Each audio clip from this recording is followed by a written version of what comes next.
Hello friends, स्वागत है आप सभी का हमारे यूट्यूब चैनल सफलता स्टडी में। देखिए फ्रेंड्स, यहाँ पर आपको SSC CHSL type 2 descriptive paper की प्रिपरेशन कराई जा रही है। आज इस क्लास में यहाँ पर हम इनफॉर्मल लेटर यानी अनौपचारिक पत्र करेंगे। देखिए हमारी क्लास नंबर 12 है। इससे पहले 11 क्लासेज आ चुकी हैं। उन क्लासेज में आपको इंपॉर्टेंट लेटर लिखकर बताए गए हैं, तो आप चैनल की प्लेलिस्ट में जाकर उन क्लास को जरूर देखें। प्लेलिस्ट का लिंक आपको इस क्लास के डिस्क्रिप्शन में भी दिया गया है। देखिए एसएससी के द्वारा टाइप 2 डिस्क्रिप्टिव एग्जाम की डेट 14 फरवरी 2021 निर्धारित की गई है, तो आपका एग्ज़ाम 14 फरवरी को होने वाला है। आप अपनी तैयारी जारी रखें। देखिए आपके एग्ज़ाम में आपको एक लेटर लिखना होता है और एक एस्से लिखना होता है। इसमें एक लेटर आपका 50 अंक का होता है और इस एक लेटर के लिए आपको 30 मिनट का टाइम दिया जाएगा। 30 मिनट में आपको एक लेटर लिखना है और आपको एस्से के लिए भी 30 मिनट का टाइम दिया जाएगा। आपका पूरा एग्ज़ाम ये 60 मिनट का होता है। देखिए यहाँ पर आपको इनफॉर्मल लेटर कराया जा रहा है। इससे पहले आपको फॉर्मल लेटर भी कराए गए हैं, क्योंकि आपके एग्जाम में फॉर्मल या फिर इनफॉर्मल से किसी से भी क्वेश्चन पूछा जा सकता है। तो आप उन सभी क्लास को जरूर देखें और आपको आने वाली क्लास में भी फॉर्मल लेटर भी कराए जाएंगे। तो देखिए यहाँ पर हमने इनफॉर्मल लेटर से क्वेश्चन लिया है, तो सबसे पहले आपको क्वेश्चन को ध्यानपूर्वक पढ़ना होगा। क्वेश्चन पढ़कर आपको देखना होगा कि ये फॉर्मल लेटर है या फिर इनफॉर्मल लेटर, तो आपको उसी के आधार पर ही लेटर लिखना होगा। जैसे यहाँ पर क्वेश्चन है कि आप शुभम C25 मालवीय नगर नई दिल्ली के निवासी हैं। अपने मित्र को रेलवे में नई नौकरी मिलने पर बधाई देते हुए एक पत्र लिखिए। देखिए इस क्वेश्चन में यहाँ पर ये बधाई पत्र देने के लिए एक पत्र लिखा गया है, तो एक बधाई पत्र यानी ये इनफॉर्मल लेटर है। आप इस प्रकार से देख लेंगे। और इस लेटर में यहाँ पर नाम दिया गया है शुभम और एड्रेस दिया गया है C25 मालवीय नगर नई दिल्ली। तो आप इस लेटर में नाम और इसी एड्रेस का प्रयोग करना होगा। चलिए अब लेटर की तरफ चलते हैं। देखिए आप हमारे चैनल पर फर्स्ट टाइम आए हैं तो प्लीज़ चैनल को सब्सक्राइब जरूर कर लें और इस क्लास को लाइक कर दें। देखिए आपके एग्ज़ाम में आपको जो आंसर कॉपी मिलेगी, आप लेटर लेफ्ट साइड से ही लिखना स्टार्ट करेंगे, क्योंकि लेफ्ट साइड में सबसे ऊपर लिखा जाता है यहाँ पर पत्र को लिखने वाले का पता। तो जो आपको क्वेश्चन में एड्रेस दिया जाता है, आप वही एड्रेस यहाँ पर लिखेंगे। जैसे इस क्वेश्चन में एड्रेस दिया गया था C25 मालवीय नगर नई दिल्ली, तो आपको एड्रेस इस प्रकार लिखना होगा। देखिए ये सभी क्लास जो आपको कराई जा रही हैं, आपको एनसीईआरटी के न्यू पैटर्न के अकॉर्डिंग कराई जा रही हैं, तो आपको इसी क्लास को ध्यानपूर्वक देखना होगा, क्योंकि हो सकता है यही क्वेश्चन आपके एग्जाम में भी पूछ लिया जाए। लेकिन आप ध्यान रखें, यदि आपके क्वेश्चन में कोई एड्रेस नहीं दिया जाता है, तब आपको परीक्षा भवन क्या कहे गए लिखना होगा। ये काफ़ी स्टूडेंट का यहाँ पर सवाल होता है कि परीक्षा भवन और क्या कहे गए ये यूएफएम के अंतर्गत आएगा या नहीं। तो देखिए ये कोई एड्रेस नहीं है। ये यदि आप सेंटर का एड्रेस लिख देते हैं, ओरिजिनल एड्रेस लिख देते हैं, तो आपको यूएफएम के अंतर्गत आता है। लेकिन परीक्षा भवन और क्या कहेगा ये यूएफएम के अंतर्गत नहीं आएगा। और आपको देखिए कहीं कोमा भी लगाने की आवश्यकता नहीं होगी। जैसे मालवीय नगर या फिर नई दिल्ली के स्थान पर आप कोमा लगाएं, आपको इसी प्रकार का कोई कोमा नहीं लगाना होगा। आपको सेम इसी प्रकार से एड्रेस लिखना होगा। देखिए एड्रेस लिखने के बाद आपको यहाँ पर एक लाइन का स्पेस छोड़ना होगा। एक लाइन का स्पेस छोड़ने के बाद आपको डेट लिखनी होगी। डेट आप वही लिखेंगे जिस डेट में आपका एग्ज़ाम होता है। जैसे यहाँ पर डेट लिखी गई है 24 जनवरी 2021। जैसे यहाँ पर जनवरी के बाद कोमा आया है, तो आपको इसी प्रकार कोमा भी लगाना होगा। आपका एग्ज़ाम 14 फरवरी को होगा, तो आप लिखेंगे 14 फरवरी कोमा 2021। ये आपको देखिए अलग अलग बॉक्स में लिखना होगा। जैसे 24 फरवरी जो यानी 14 जनवरी 24 जनवरी यहाँ पर लिखा गया है, आप एक बॉक्स में लिखेंगे और 2021 आपको बराबर वाले बॉक्स में लिखना होगा, क्योंकि आपके एग्जाम में जो आपको कॉपी मिलेगी उसमें बॉक्स बने होंगे, तो ये सभी शब्द आपको अलग अलग बॉक्स में लिखने होंगे। जैसे यहाँ पर एड्रेस की बात करें तो ये C25 ये आपको एक साथ एक बॉक्स में लिखना होगा, क्योंकि इनके बीच में ये हाइफन का चिन्ह बना हुआ है, डैश का निशान बना हुआ है, तो आपको एक बॉक्स में लिखना होगा। और मालवीय आपको अलग बॉक्स में लिखना है और नगर भी आपको अलग बॉक्स में लिखना होगा। इसी प्रकार आप डेट लिख देंगे। डेट देखिए डेट का फॉर्मेट आप यही रखेंगे, फॉर्मेट में आपको कोई चेंज नहीं करना होगा। आप डेट लिखने के बाद फिर आपको एक लाइन का यहाँ पर स्पेस छोड़ना होगा। देखिए जहाँ पर भी आपको स्पेस छोड़ना है या फिर कॉमा की ज़रूरत होगी वो आपको बता दिया जाएगा, आप इसी प्रकार लिखेंगे। लाइन का स्पेस छोड़ने के बाद आप लिखेंगे प्रिय मित्र। आप अपने मित्र को लिख रहे हैं तो आप प्रिय मित्र ही लिखेंगे।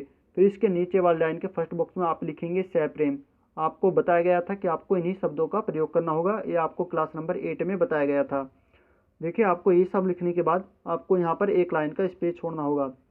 देखिए आपको ये ध्यान रखना होगा कि आपका इनफॉर्मल लेटर है, इसमें रिसीवर एड्रेस और विषय नहीं लिखा जाता है। आपको इस बात का खास ध्यान रखना होगा। काफ़ी स्टूडेंट देखिए प्रीवियस ईयर में जो एसएससी सीएचएसएल के एग्ज़ाम हुए थे, उनमें काफ़ी स्टूडेंट ने यहीं पर गलती कर दी थी इन्फॉर्मल लेटर ही पूछा गया था, स्टूडेंट्स ने वहाँ पर विषय भी मेंशन कर दिया था, तो आपको वो नहीं करना था। आपको इसी प्रकार ध्यान रखना होगा। देखिए लाइन का स्पेस छोड़ने के बाद यहाँ पर आपकी लेटर की मेन बॉडी स्टार्ट होती है। आपको बताया गया था कि आपको 3 अनुच्छेद में लिखनी होगी। यहाँ से आपका फर्स्ट अनुच्छेद स्टार्ट होता है। तो फर्स्ट अनुच्छेद में आप स्टार्ट में लिखेंगी कि मित्र, मैं यहाँ स्वस्थ एवं कुशल हूँ। आशा करता हूँ कि आप भी सपरिवार स्वस्थ एवं कुशल होंगे। फिर आप पूर्ण विराम लगा देंगे। जहाँ पर भी आपकी कोई भी लाइन कंप्लीट होती है तो आपको ये पूर्ण विराम जरूर लगाना होगा। तो यहाँ पर आपका फर्स्ट अनुच्छेद कंप्लीट हो जाता है।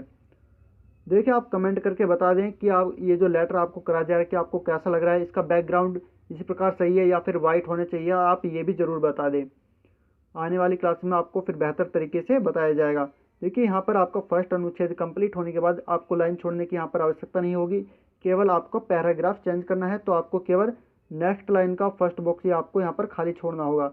इसमें आप लिखेंगे सेकंड अनुच्छेद में कि मित्र, फिर आप यहाँ पर कोमा लगा देंगे। देखिए मित्र के बाद यहाँ पर कोमा लगाया गया है, तो आपको इसी प्रकार कोमा लगाना होगा।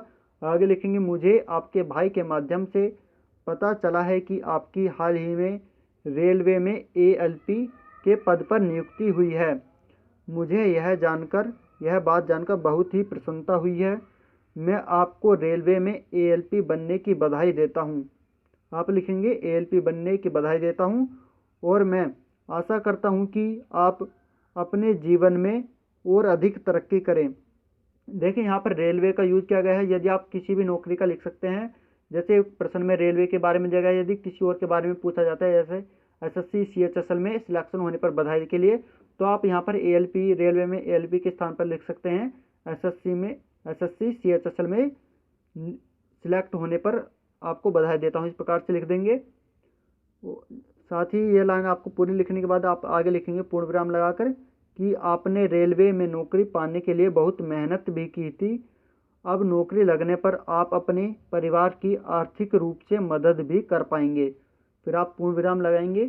फिर आपको लिखना होगा पूर्ण विराम लगाने के बाद कि ईश्वर से प्रार्थना है कि आपके सभी सपने पूरे हों। फिर आप यहाँ पर पूर्ण विराम लगा देंगे। यहाँ पर ये आपका सेकंड अनुच्छेद कंप्लीट हो जाता है। तो आप यहाँ पर पूर्ण विराम लगा देंगे। देखिए फिर आपको यहाँ पर लाइन छोड़ने की आवश्यकता नहीं होगी कि आप पैराग्राफ चेंज करेंगे थर्ड अनुच्छेद के लिए, तो इसमें भी आप फर्स्ट बॉक्स खाली छोड़ेंगे और आपको नेक्स्ट बॉक्स से लिखना है आशा है कोमा आपकी हमारी शीघ्र ही भेंट होगी और हम बहुत सारी बातें करेंगे। फिर आप पूर्ण विराम लगाएंगे।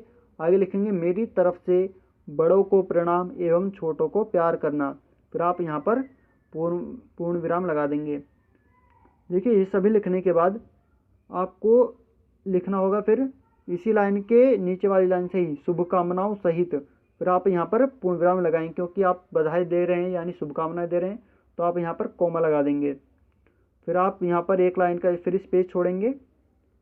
देखिए आपको स्पेस जरूर छोड़ना है, जहाँ पर आपको बताया गया है आप वहीं पर स्पेस छोड़ेंगे।